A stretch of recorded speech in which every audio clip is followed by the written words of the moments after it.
Hello students, ఈ వీడియోలో మనం మెటల్స్ అండ్ నాన్ మెటల్స్లో రైజింగ్ స్టార్ కోసం 8 మార్క్స్ క్వశ్చన్స్ 1 మార్క్ క్వశ్చన్స్ ఇవ్వడం జరిగింది.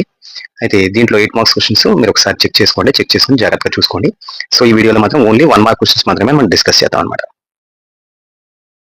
సో 1 మార్క్ క్వశ్చన్ డిస్కస్ చేద్దాం. Okay, so first 1 mark question చూడండి. Name the hardest natural substance. Hardest natural substance ఏంటని అడుగుతున్నారు. సో నేచర్లో మనం ఏమనుకుంటామంటే ఐరన్ చాలా హార్డ్ అని చెప్పి అనుకుంటాం. కాదండి, యాక్చువల్గా ఏంటంటే దీనికి ఆన్సర్ డైమండ్ అండి. Diamond is the hardest substance in the nature. Okay, next వద్దాం. Which metal is the best conductor of electricity. So ఏ మెటల్ బెస్ట్ కండక్టర్ అని చెప్పి ఇక్కడ క్వశ్చన్ అండి. సో ఏ metal best conductor of electricity? జనరల్గా మనం ఏం చేస్తామంటే కాపర్ని వాడతాం, కానీ కాపర్ అనేది బెస్ట్ కండక్టర్ ఆఫ్ ఎలక్ట్రిసిటీ కాదు. Silver best conductor of electricity. దీనికి ఆన్సర్ ఏంటి? సిల్వర్. సిల్వర్కి సింబల్ ఏంటి? ఏజీ. ఓకే, సో అందరు కాపర్ అని రాసేసుకుంటారు, మర్చిపోయి కాదుమా సిల్వర్ అనమాట. Name the non metal that exist as liquid at room temperature. చూడండి, ఇక్కడ నాన్ మెటల్ ఏ స్టేట్ లో ఉంటుంది? లిక్విడ్ స్టేట్ లో. లిక్విడ్ స్టేట్ లో ఉండే నాన్ మెటల్ ఏంటంటే బ్రోమిన్, బిఆర్. బ్రోమిన్ ని బిఆర్ అని చెప్పి మనం సింబల్ ఇస్తాం దానికి. Fourth question. Which metal is used for galvanisation of iron. Galvanising iron. A metal ని మనం గాల్వనైజేషన్ లో వాడతామని చెప్పి అడుగుతున్నారు ఇక్కడ. సో అంటే ఐరన్ మీద మనం ఐరన్ రస్ట్ పట్టకుండా కోటింగ్ వేస్తాము, అది ఒక మెటల్తో వేస్తాము, ఆ మెటల్తో వేస్తే దాన్ని గాల్వనైజేషన్ అంటాం. అది ఏంటంటే జింక్. ఓకే, జింక్ సింబల్ ఏంటి? జెడన్. నెక్స్ట్ క్వశ్చన్ చూద్దాం. Which metal can be easily cut with knife. Knife తో కట్ చేయగలిగే మెటల్ ఏది అంటే, మనకి చూడండి జనరల్ గా మెటల్స్ హార్డ్గా ఉంటాయి, కానీ కొన్ని మెటల్స్ ఉంటాయి వెరీ ఫ్యూ అనమాట. ఎలాంటివంటే సోడియం సింబల్ MA, అలాగే పొటాషియం K. ఈ రెండు మెటల్స్ మనం ఏం చేస్తామంటే ఈజీగా నైఫ్ తో కట్ చేయొచ్చు అనమాట. ఓకే, మిగతా మెటల్స్ మనం అలాగే ఈజీగా కట్ చేయలేము. ఓకే, 6th క్వశ్చన్ చూద్దాం. Dash is the process of heating sulphide ore in the presence of air. Sulphide ore ని in the presence of air లో హీట్ చేసే ప్రాసెస్ మనం ఏమంటాం? ఇక్కడ మనకి యాక్చువల్గా ఏంటంటే హీట్ చేసే ప్రాసెస్ 2 ప్రాసెస్ ఉన్నాయి. చాలా మంది కన్ఫ్యూజ్ అవుతారు. క్యాల్సినేషన్ ఒకటి, రోస్టింగ్ ఒకటి. చూడండి, ఇక్కడ presence of air. Presence of air అన్నామంటే కంపల్సరీ ఇక్కడ ఏం రాసుకోవాలంటే రోస్టింగ్. ఓకే, క్యాల్సినేషన్ రాయకూడదు. క్యాల్సినేషన్ ఎందుకు రాయకూడదు అంటే calcination in the absence of air జరుగుతుంది కాబట్టి. Okay, 7th question. Bauxite is an ore of. Bauxite దేనికి సంబంధించిన, ఏ మెటల్ కి సంబంధించిన ఓర్ అని చెప్పి అడుగుతున్నారు. ఓకే, బాక్సైట్ అనేది ఏంటంటే అల్యూమినియం ఓర్. దీనికి సంబంధించిన ఓరు బాక్సైట్ అనేది AL అనమాట, అల్యూమినియం కి సంబంధించిన ore. Okay, next 8th bit. Brass is an alloy of. Brass అనేది దీనికి సంబంధించిన ఒక ఎల్ఐ, అంటే దీంట్లో ఏమేమి మెటల్స్ కలిసి ఉంటాయి అని చెప్పడతారు. Okay, brass is an ore of copper and zinc. ఏమేమి తీసుకుంటాము? Copper and zinc. కాపర్ ని జింక్ ని మనం కలిపితే బ్రాస్ అనే ఎల్ఐ వస్తుంది అనమాట. 9th bit. Which ore contains mercury. Mercury కలిగి ఉన్న ఓర్ ఏది? ఇక్కడ ఏమి ఇచ్చారు? Bauxite, cinnabar, calamine, hematite. Okay, so ఇలా మనకి ఇచ్చారు. దీంట్లో మనకి బాక్సైట్ కానీ క్యాలమైన్, హెమటైట్ ఇవన్నీ కాదు. ఓన్లీ మనకి మెర్క్యూరీ ఉన్న ఓర్ ఏంటంటే అమ్మా బి సిన్నబార్. సిన్నబార్ లో మాత్రమే మనకి ఈ మెర్క్యూరీ అనేది ఉంటుంది అనమాట. Next 10th question. Which metal is extracted by electrolysis. చూడండి, ఇక్కడ కాపర్ ఇచ్చారు, ఐరన్ ఇచ్చారు, అల్యూమినియం ఇచ్చారు, జింక్ ఇచ్చారు. ఓకే, సో దీంట్లో మనకి కాపరు మనం ఎలక్ట్రాలిసిస్ యూస్ చేస్తాము. సో కానీ ఎక్కువ అల్యూమినియం మనకి ఎలక్ట్రాలిసిస్ ప్రాసెస్ ద్వారా ఎక్స్ట్రాక్ట్ చేస్తాం అనమాట. 11th question. Which metal is used for making cooking utensils due to it's corrosion resistance. So ఏ మెటల్ ని మనం కుకింగ్ యుటెన్సిల్స్ కింద మనం యూస్ చేస్తాము? సోడియం అంట, ఇక్కడ కాదు. ఫస్ట్ ఆఫ్ సోడియం అసలు వాడనే వాడడం, చాలా హైలీ రియాక్టివ్ అది వాటర్తో. నెక్స్ట్ అల్యూమినియం, మన ఇంట్లో ఉండేవన్నీ కూడా అల్యూమినియమే. పొటాషియం, ఇది కూడా కాదు. కాల్షియంతో మనం యుటెన్సిల్స్ అనేది తయారు చేయం. సో ఆన్సర్ ఏంటి? Aluminium. 12th question. A blacksmith heat iron before making agricultural tools. Which property of metal is used here. So agriculture tools తయారు చేయడానికి బ్లాక్ స్మిత్ ఏం చేస్తాడంటే ఐరన్ హీట్ చేస్తాడట. సో హీట్ చేయడం వల్ల ఏం చేస్తాడు ఆయన, ఈజీగా దాన్ని ఏం చేస్తాడంటే సాగదీయగలుగుతారు, అంటే ఈజీగా దాన్ని మాల్యబుల్ చేస్తారు. సో అందుకని ఏ ప్రాపర్టీని యూజ్ చేస్తున్నారు ఇక్కడ అంటే మాల్యబిలిటీ ప్రాపర్టీ. ఆన్సర్ ఏం రాయాలి ఇక్కడ,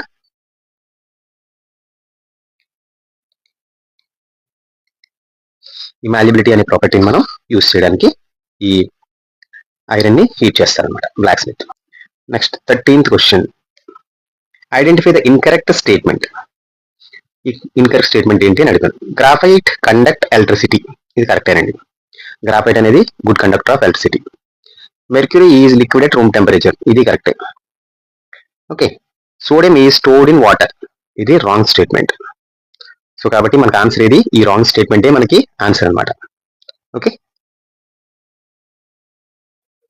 so sodium is stored in water, ఇది ఇన్కరెక్ట్ స్టేట్మెంట్. మరి ఎక్కడ స్టోర్ చేస్తారు, కెరోసిన్ లో స్టోర్ చేస్తారు. సో అందుకని ఇది gold is a Nobel metal, ఇది కరెక్టే ఆన్సర్. సో కాబట్టి మనకి ఇన్కరెక్ట్ ఆన్సర్ కావాలన్నారు కాబట్టి sodium is stored in water is a wrong answer అనమాట. ఆ రాంగ్ ఆన్సర్ కాబట్టి దీనికి ఆప్షన్ అది కరెక్ట్ అనమాట. ఓకే, 14th క్వశ్చన్ వద్దాం. 14th క్వశ్చన్ లో a student leaves and iron nail in water for several days. Iron nail ఏం చేశాడు, చాలా రోజుల నుంచి అంట వాటర్ లో వదిలేసాడంట. Reddish brown layer forms on it, name this process. ఏమైంది, ఒక రెడ్డిష్ బ్రౌన్ లేయర్ అనేది ఫామ్ అయిందంట. ఆ ఫామ్ అయింది కాబట్టి ఆ ప్రాసెస్ ని మనము ఏమంటాము అని అడుగుతున్నారు. సో జనరల్ గా ప్రాసెస్ ని అందరికీ తెలిసి ఉన్నది ఏంటది, రస్టింగ్, లేకపోతే ఇంకేమనొచ్చు దాన్ని కరోజన్. సో ఇలాగా ఏ విధంగా సరే మనం రాయొచ్చు. ఓకే, ఇప్పుడు లెవెల్ 2 షైనింగ్ స్టార్ కోసం ప్రిపేర్ చేసిన క్వశ్చన్ బ్యాంక్ లో బిట్స్ మనం డిస్కస్ చేద్దాం. ఇక్కడ చూడండి, ఇక్కడ కూడా కొన్ని 8 మార్క్స్ క్వశ్చన్స్ ఇవ్వడం జరిగింది. అయితే వీటిని నేను ఇక్కడ డిస్కస్ చేయట్లేదు. దీంట్లో ఉన్న ఓన్లీ 1 మార్క్స్ క్వశ్చన్స్ మాత్రమే మళ్ళీ డిస్కస్ చేస్తాను. ఓకే, ఇప్పుడు చూడండి, వీలైతే కనుక 8 మార్క్స్ క్వశ్చన్స్ మీరు కూడా ఒకసారి చదువుకోవడానికి ట్రై చేయండి. Okay, next. So first question ఏంటంటే, name the metal which is liquid state. So liquid state లో ఉన్న మెటల్ అందరూ ఈజీగా రాసేస్తారు, ఇది చాలా ఈజీ. ఏంటది, mercury.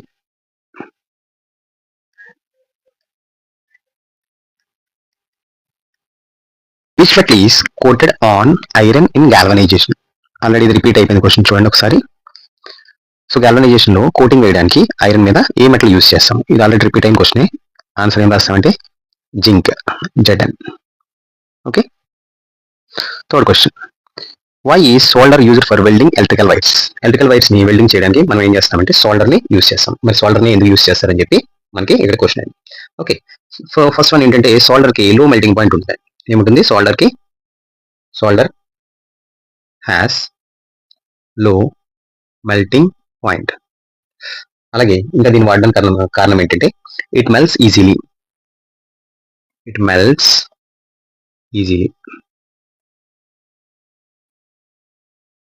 to join wires without damaging.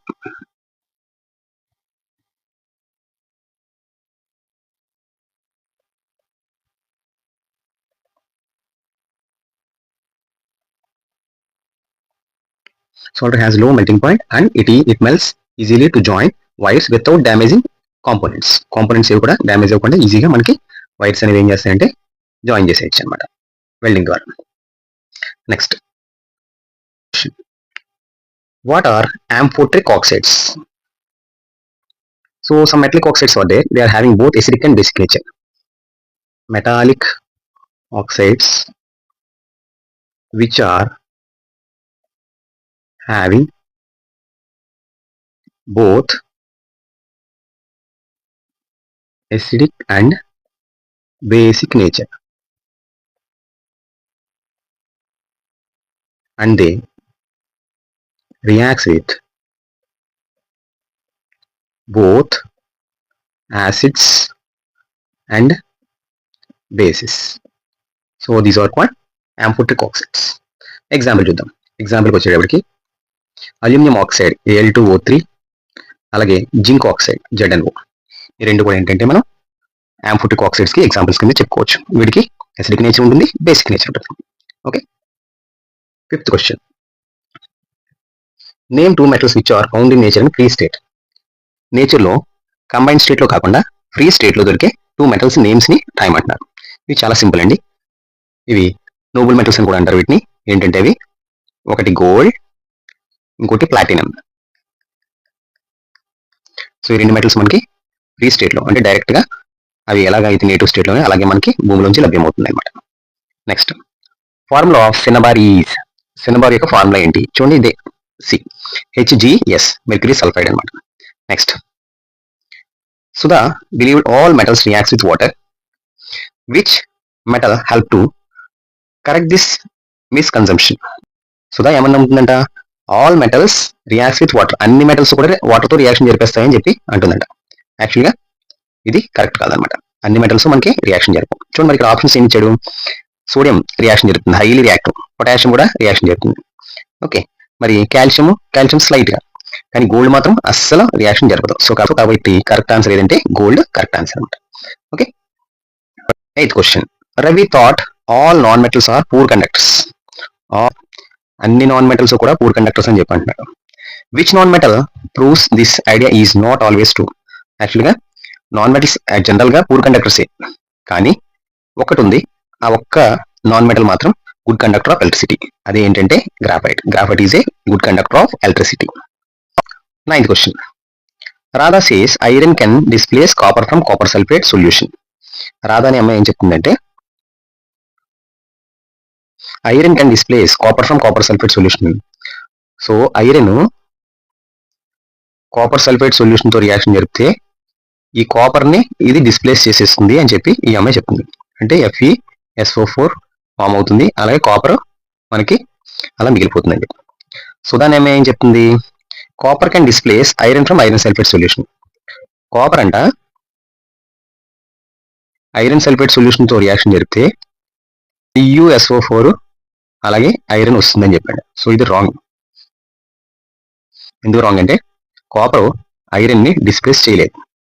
Iron copper రెండు తీసుకునేప్పటికి రెండిట్లో ఐరన్ హైలీ రియాక్టివ్, అందుకని ఐరన్ కాపర్ ని డిస్ప్లేస్ చేస్తుంది, కానీ కాపర్ ఐరన్ ని డిస్ప్లేస్ చేయలేదు.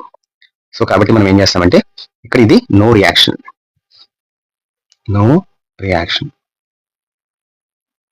సో ఇక్కడ కాపర్ ఐరన్ మాత్రం డిస్ప్లేస్ చేసేస్తుంది. అంటే ఫస్ట్ ఇది కరెక్ట్, అంటే ఎవరు, Radha correct. Radha is correct. Radha only correct. ఇప్పుడు 10th క్వశ్చన్ చూద్దాం. 2 students making a conversation.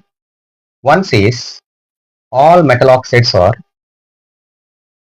basic. ఒక అబ్బాయి ఏం చెప్తుందంటే, ఫస్ట్ అబ్బాయి all metallic oxides are basic nature ఉంటాయి మెటలిక్ ఆక్సైడ్స్ అన్ని కూడా, అన్ని metal oxides. But other students say that some metal oxides reacts with both acids and bases. కొన్ని మెటలిక్ ఆక్సైడ్స్ యాసిడ్స్ తోని రియాక్షన్ జరుగుతాయి, బేస్ తోని రియాక్షన్ జరుగుతాయి. అంటే ఈయన ఒక ఎగ్జంప్షన్ ఏంటి, కొన్ని మెటలిక్ ఆక్సైడ్స్ యాంఫోట్రిక్ నేచర్ ఉంటుందని చెప్పి చెప్తున్నాడు. యాంఫోట్రిక్ నేచర్ అంటే ఏంటి, అసిడిక్ నేచర్ ఉంటుంది మరియు బేసిక్ నేచర్ కూడా ఉంటుంది అనమాట. సో కాబట్టి ఫస్ట్ ఉంది రాంగ్, సెకండ్ది కరెక్ట్ అనమాట. Okay, 11th question. During an experiment student observed hydrogen gas evolving when zinc reacts with dilute sulfuric acid. So zinc metal అంట డైల్యూట్ సల్ఫ్యూరిక్ యాసిడ్ తో రియాక్షన్ జరిగితే ఈ అబ్బాయి ఏం అబ్జర్వ్ చేశాడంటే హైడ్రోజన్ గ్యాస్ అనేది లిబరేట్ అవ్వడం చూసాడట. ఏంటి, hydrogen gas. Okay, what does this indicate. So దీన్ని బట్టి మనకి ఏం తెలుస్తుంది అంటే, దీన్ని బట్టి మనకి ఆప్షన్స్ ఇచ్చాడు. Zinc is less reactive than hydrogen. Zinc అనేది లెస్ రియాక్టివ్ అంట. లెస్ రియాక్టివ్ అయితే అసలు ఇక్కడ మనకి రియాక్షన్ జరగదు. Zinc is more reactive than hydrogen. ఇది కరెక్ట్ ఆన్సర్. ఎందుకంటే జింక్ ఈ హైడ్రోజన్ ని డిస్ప్లేస్ చేసేసింది కదా. అంటే ఏం చేసింది, H ప్లేస్ లో ఈ జింక్ వెళ్ళిపోయి ఈ జింక్ సల్ఫ్యూరిక్ యాసిడ్ రియాక్షన్ చెప్పేసి జింక్ సల్ఫేట్ ఫామ్ చేసేసింది. సో కాబట్టి అక్కడ హైడ్రోజన్ ఏం చేసింది, డిస్ప్లేస్ చేసేసింది. సో కాబట్టి zinc is more reactive than hydrogen is the correct answer. 12th question.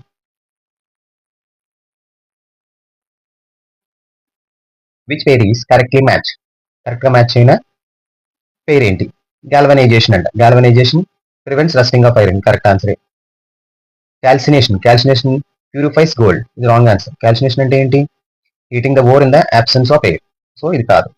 ఎల్లాయింగ్, extracts aluminium, so ఇది కరెక్ట్ కాదు. ఎల్లాయింగ్ అంటే ఏంటి? ఎల్లాయింగ్ అంటే సింపుల్ గా ఒక మెటల్ ఇంకో మెటల్ తో కలవడం, కానీ ఇక్కడ ఎక్స్ట్రాక్ట్స్ అల్యూమినియం ఇచ్చాడు, wrong answer. Roasting prevents corrosion, కాదు. Roasting is a pyrochemical process in which the ore is heated in the presence of air. Ore ని ఎయిర్ ప్రెసెన్స్ లో హీట్ చేసేదాన్ని మనం రోస్టింగ్ అంటాం. సో కానీ ఇక్కడ ఏమి ఇచ్చాడు? ప్రివెంట్స్ కరోజన్ అండి. సో ఈ మూడు ఆప్షన్స్ రాంగ్, ఏ ఆప్షన్ కరెక్ట్ అనమాట. 13. Ramu learns that silver is the best conductor of electricity. Correct? Correct. He wonders why copper and aluminium are commonly used for electric wiring instead of silver. మరి silver good conductor of electricity అయినప్పుడంటే copper ని aluminium మనం electrical wires కింద ఎందుకు వాడుతున్నాము? What the most appropriate reason? So దీనికి reason ఏంటి అని అడుగుతారు. ఫస్ట్ ఆప్షన్ ఏమి ఇచ్చారు?